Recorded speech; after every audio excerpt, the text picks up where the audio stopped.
ناظرین، بریک سے پہلے بات ہو رہی تھی ڈاکٹر طارق شیرانی کے ساتھ کارڈیک سرجریز کے متعلق. آئیے بات چیت کا سلسلہ آگے بڑھائیں. ڈاکٹر صاحب، جیسے کہ بات ہو رہی تھی ان وجوہات کی جن کی بنا پر یا ان امراض کی جن کی بنا پر سرجری کرنے کی دل کے معاملے میں ضرورت پڑ جاتی ہے. اب جو بات میں آپ سے جاننا چاہوں گا، کسی بھی سرجری کو اگر دیکھا جائے تو اس کے 3 فیزز ہوتے ہیں. ایک سرجری سے پہلے کا، ایک سرجری کا، اور تیسرا سرجری کے بعد کی زندگی. میں اسی طرح سے باتوں کو آگے بڑھانا چاہوں گا کہ اگر ہم بات کریں اس وقت کی جب کسی بھی مریض کو سرجری ایڈوائز کی جاتی ہے، فٹنس کسی بھی سرجری کے لیے انتہائی ضروری ہے. ایک ایسی چیز جس کے بغیر سرجری کی ناکامی مطلب اس سے بچنا ممکن نہیں رہتا. تو اس حوالے سے میں آپ پوچھنا چاہوں گا کہ اگر کوئی شخص کسی کو سرجری ایڈوائز کی گئی ہو اور اس کے پاس وقت بھی ہو، وہ اپنی صحت کو کیسے بہتر سے بہتر بنا سکتا ہے تاکہ وہ سرجری کا جو ٹراما ہے اس کو برداشت کر سکے، ہیلنگ یا ریکوری کا عمل صحیح طور پر سامنے آ سکے؟ انفارچونیٹلی جو ہارٹ سرجری ہے اس میں فزیکل فٹنس جو ہے اتنی وہ امپورٹنٹ نہیں ہے، کیونکہ جیسے ٹائم گزرتا جائے گا فٹنس خراب، جو فزیکل ٹالرنس ہے، ایکسرسائز ٹالرنس، وہ کم ہوتی جائے گی. تو لہٰذا جیسے اس فیصلہ کر لے کہ سرجری کروانی ہے تو وہ اسی وقت سرجری کروا لے، کیونکہ اس کے جو افیکٹس ہیں، فرض کیا کہ بلاکیج ہے، اگر وہ آج نہیں سرجری کرتا، وہ سوچتا ہے کہ میں 6 مہینے انتظار کروں، تو کسی وقت بھی وہ جیسے ہی بڑھ جائے تو اس کو اس وقت خطرہ ہوتا ہے کہ اس کو ایک بڑا سا ہارٹ اٹیک نہیں ہو جائے. اور ہارٹ اٹیک اگر ہو گیا تو پورا حصہ جو ہے سپلائی دل کا ایک خاص حصہ مفلوج ہو سکتا ہے. بالکل جی. اچھا ڈاکٹر صاحب، اسی طرح سے ان مریضوں میں اکثر و بیشتر ہائپر ٹینشن کا معاملہ بھی پایا جاتا ہے، ڈائبٹیز کا معاملہ بھی پایا جاتا ہے. ان بیماریوں کا کنٹرول میں ہونا سرجری سے پہلے کتنا ضروری ہے؟ بہت ضروری ہے، خاص طور پر ڈائبٹیز کا، کیونکہ ڈائبٹیز جیسے کوئی بھی سرجری ہو، ڈائبٹیز اگر انکنٹرولڈ ہے تو آپ کے انفیکشن ریٹ بہت ہائی ہو جاتا ہے. تو لہٰذا اس سے پہلے کنٹرول ہونا بہت ضروری ہے. بلڈ پریشر جو ہے وہ عموماً طور پر جیسے سرجری سجیسٹ کرتے ہیں ہم مریضوں کو، تو ان کا بلڈ پریشر ویسے ہی بڑھ جاتا ہے اور تھوڑا سا کنٹرول میں نہیں آتا. تو لہٰذا ہم اس پیریڈ کو ویور کر دیتے ہیں. میں یہاں ایک بات بتاتا جو عام لوگوں میں ہوتا ہے کہ سرجری ہم نے کروا لی ہے پھر بھی ہمیں بلڈ پریشر کیوں ہے. یہ ذرا واضح کرنا چاہ رہا ہوں. بلڈ پریشر ایک الگ مرض ہے. بلڈ پریشر کی وجہ سے آپ کو ہارٹ پرابلم ہے، ہارٹ پرابلم کی وجہ سے آپ کو بلڈ پریشر نہیں ہے. تو لہٰذا اگر آپ بائی پاس کر لیتے ہیں فرض کیا، تو بلڈ پریشر تو آپ کا رہے گا وہاں اور اس کا علاج چلتا رہے گا. تو اکثر لوگ ہمارے پاس آتے ہیں کہ ڈاکٹر صاحب اب بلڈ پریشر کیوں ہو رہا ہے جب ہم نے بائی پاس کر لیا. تو بلڈ پریشر کا جو کنٹرول ہے وہ اتنا ہم ویری کرتے ہیں. یعنی ایک کمزور دل کو آپ اس کے اندر کچھ ایسی تبدیلیاں کر دیتے ہیں کہ وہ بہتر طور پر کام کر سکے. ہماری کوشش یہی ہوتی ہے. لیکن وہ جو بیماریاں تھیں وہ ایز اٹ از اپنی جگہ پر موجود ہیں. اچھا ڈاکٹر صاحب، بائی پاس سرجری کے حوالے سے میں آپ سے جاننا چاہوں گا کہ عموماً جو بائی پاس بنائے جاتے ہیں، کیونکہ شریان ایک جگہ سے بلاک ہو رہی ہے اور ایک اور پیرلل پاتھ وے بنایا جاتا ہے، تو اس طرح کا پیرلل پاتھ وے کسی اور شریان سے بنایا جاتا ہوگا. عموماً کس جگہ کی شریانیں لی جاتی ہیں؟ عموماً طور پر ٹانگ سے لیتے ہیں جو سیفنس وین ہوتی ہے، اور انٹرنل میموری آرٹری جو یہاں سے جاتی ہے، اور ریڈیل آرٹری ہاتھ سے نا. جو یہ 3 ہیں، ان میں بہتر تو سب سے اچھی تو انٹرنل میموری آرٹری ہے کہ اس کی پیٹنسی جو ہے 10 سال سے جو ہے، یعنی اس کی لائف زیادہ ہوتی ہے، 90% ہوتی ہے. وین جو ہے ان کی 65% لگ بھگ ہوتی ہے. مگر یہ ہے کہ یہ شران ایک ہی آرٹری پر آپ استعمال کر سکتے ہیں، تو لہٰذا یہ ایک پر لگ جاتی ہے. یعنی ایک سے زیادہ آرٹریز میں مسئلہ ہوگا تو پھر وین لیتے ہیں یا ریڈیل آرٹری استعمال کرتے ہیں. اچھا ڈاکٹر صاحب، ایک جب سے انٹرونشنل کارڈیولوجی ڈیولپ ہوئی ہے تو ایک بہت بڑی ڈیبیٹ چل پڑی ہے کہ بہت سارے مریضوں میں اینجیوپلاسٹی بھی کی جاتی ہے، جس کے خاطر خواہ نتائج سامنے آتے رہے ہیں. وہ بھی ایک بہت کامیاب پروسیجر ہے. بہت سارے لوگ جن کو شاید اتنی زیادہ بلاکیڈ نہیں ہوتی، ان کے اندر بہت کامیاب بھی رہا ہے. لیکن آج بھی بائی پاس سرجریز بھی تجویز کی جاتی ہیں. تو کن مریضوں میں یا کن بنیادوں پر یہ انتخاب کیا جاتا ہے کہ جو مریض آپ کے پاس آیا ہے اس کو آئیدر بائی پاس سرجری کی ضرورت ہے یا پھر اینجیوپلاسٹی کی؟ یہ بڑا امپورٹنٹ کویشچن ہے آج کل کے اور کافی ڈبیٹیبل ہے.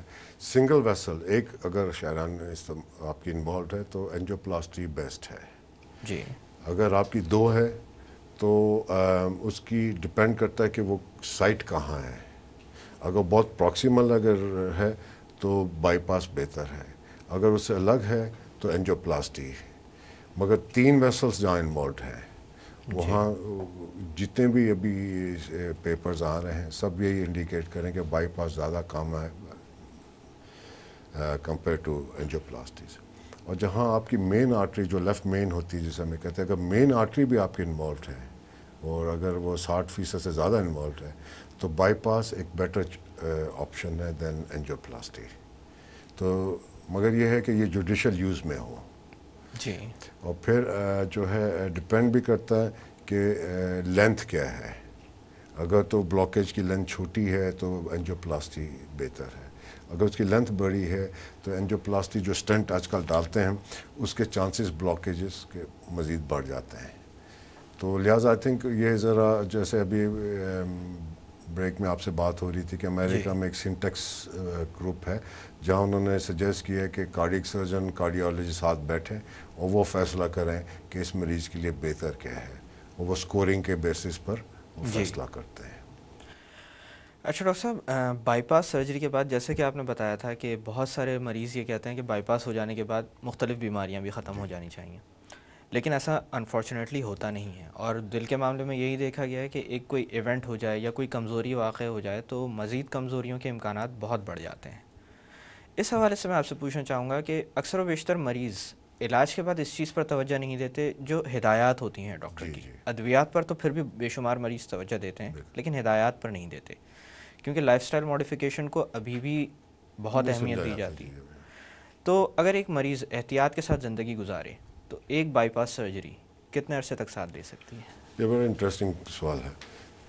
جو پہلا بائی پاس ہوا تھا ضیاء الدین جو ہم نے کیا تھا مارچ 91 میں, 32 ایئر اولڈ حیدرآباد سے تھے. اس نے اپنا بڑا خیال رکھا اور ابھی کچھ 3 مہینے پہلے ان کی اینجیوگرافی ہم نے رپیٹ کی. ان کے 3 بائی پاس ہوئے تھے تو ماشاءاللہ تینوں کے تینوں کھلے تھے. تو اور وہ اپنا بہت اس نے ڈائٹ کنٹرول, اس نے لائف موڈیفیکیشن جو ہے اسٹائل کے موڈیفیکیشن کی, اور اس نے اپنا بڑا سختی سے اس نے اسٹرکٹلی اپنا خیال رکھا. کمپیریزن میں کہ ایک اور پیشنٹ جو ہے جس نے 5 سال پہلے اس کا بائی پاس ہوا تھا, شوگر کا خیال نہیں رکھا, پائے کھاتا رہا, اب تو ان کی اینجیوگرافی دونوں کی سیم ٹائم ہوئی. تو اس کے 4 گرافٹ تھے, 4 میں سے اس کے جو 2 بند تھے, 2 کھلے ہوئے تھے. تو لہٰذا یہ امپورٹنس یہی ہے کہ اگر آپ اپنا اسٹرکٹ خیال رکھیں گے تو اس کی لائف لانگ ہوتی ہے. اور جیسے جنرلی کہتے ہیں کہ 10 سال میں جو ہے اگر آپ انٹرنل میموری آرٹری یوز کریں تو آپ کے 85% چانسز ہیں کہ گرافٹ کھلے رہیں گے. وین گرافٹس جو ہیں وہ 65% کھلے ہوتے ہیں. تو لہٰذا 35% ہوں گے پاپولیشن جس کے گرافٹس بند ہونا شروع ہو جائیں گے. اشرف صاحب, دل کے معاملے میں جب سرجری کی جاتی ہے تو ایک اور عام خیال یہ ہے کہ خاص کر جب معاملہ دل کا ہو تو لوگوں کو بستر سے لگا دیا جاتا ہے. چلنے پھرنے کی اجازت بالکل نہیں ہوتی. تو اس حوالے سے میں آپ سے پوچھنا چاہوں گا کہ سرجری کے کتنے عرصے بعد ان کو فزیکل ایکٹیویٹی اپنی بحال کرنی چاہیے, اور اس کو بحال کرتے ہوئے کن چیزوں کا خیال رکھنا چاہیے تاکہ وہ اپنی صحت برقرار رکھ سکیں؟ میں آپ سے معذرت بھی چاہوں گا, میں ذرا اس کو ذرا ایک اور راستے. دیکھیے آج کل بائی پاس سرجری 2 ٹائپ کی ہوگی, ایک جو ہم کنونشنل کہتے ہیں اور ایک ہم جو کہتے ہیں بیٹنگ ہارٹ. بیٹنگ ہارٹ کے انٹروڈکشن سے ہمیں فائدہ یہ ہوا جو ہم فاسٹ ٹریکنگ کہتے ہیں کہ یہ سانس کی مشین پر پیشنٹ نہیں چلتا. تو عموماً طور پر میں بات کر رہا ہوں اپنی ضیاء الدین کی بات کر رہا ہوں, عموماً طور پر ہمارے مریض ٹیبل پر ایکسٹیبیٹ ہو جاتے ہیں اور 24 گھنٹے ICU رہتے ہیں اور پھر وہ کمرے میں چلے جاتے ہیں. اور جیسے وہ کمرے میں جاتے ہیں تو ان کو واش روم میں ہم الاؤ کر دیتے ہیں چلنا, یعنی کمرے کی حد تک وہ چل سکتے ہیں. اور دوسرے دن جو ہے 72 آورس پوسٹ آپ تو وہ بالکل چلنا ولنا باہر کمرے سے باہر نکل کے چلنا شروع ہوتا ہے. اور ہماری کوشش یہ ہوتی ہے کہ صبح شام وہ چلتے رہیں. اور 6 دن کے بعد جیسے وہ گھر جاتے ہیں تو ہم ایکسپیکٹ کرتے ہیں کہ 20-25 منٹ وہ واک کریں. تو یہ ہے, وہ بیڈ ریسٹرکشنز کوئی نہیں ہے اس میں. ایک عام بات یہ ہے کہ عموماً تو ہمارے پر یہ ہوتا ہے کہ کھانا کھایا اور میں چلنا شروع ہو جاؤں, جی اور اس کے بعد ذرا گیس ویس پاس ہو جائے تو میں ریلیکس ہو جاؤں. یہ ایک مت ہے. بہتر یہ ہے کہ آپ خالی پیٹ چلیں اور کھانے کے بعد آپ آرام کریں، کیونکہ جیسے ویسے بھی کارڈیک اگر آپ پہ کوئی پرابلم ہے تو جیسے آپ کھانا کھائیں گے تو بلڈ فلو جو ہے وہ اسٹمک کی طرف چلا جاتا ہے اور کارڈیک ذرا محروم رہ جاتا ہے، تو جی. آپ کی پاسبلٹیز اس وقت ہوتی ہے کہ آپ کو مزید ہارٹ اٹیک ہو جائے گا. تو لہٰذا یہ امپورٹنٹ چیز ہے کہ آپ جب بھی چلیں خالی پیٹ چلیں، کھانا جو ہے کھا کر آپ آرام کریں. اور یہ چیز صرف اور صرف کارڈیک پیشنٹس تک ہی ریسٹرکٹیڈ ہے یا اوور آل میں اوور بھی؟ آل بہتر ہے. دیکھیں گے اگر آپ نے ریسنٹلی پڑھا ہوگا کہ وہ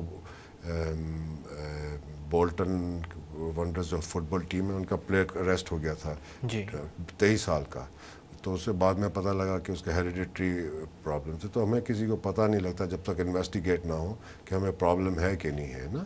تو جی. لہٰذا بہتر یہی ہے کہ آپ عموماً طور پر لائف سٹائل میں خالی پیٹ چلیں، کھانے کے بعد ذرا آرام کر لیں. ڈاکٹر صاحب یہاں پہ تھوڑی دیر کے لیے باتوں کا سلسلہ روکتے ہیں. ناظرین وقت ہو ایک چھوٹی سی کمرشل بریک کا. بریک سے واپس آ کر کارڈیک سرجریز کے متعلق مزید بات کی جائے گی. Stay with us.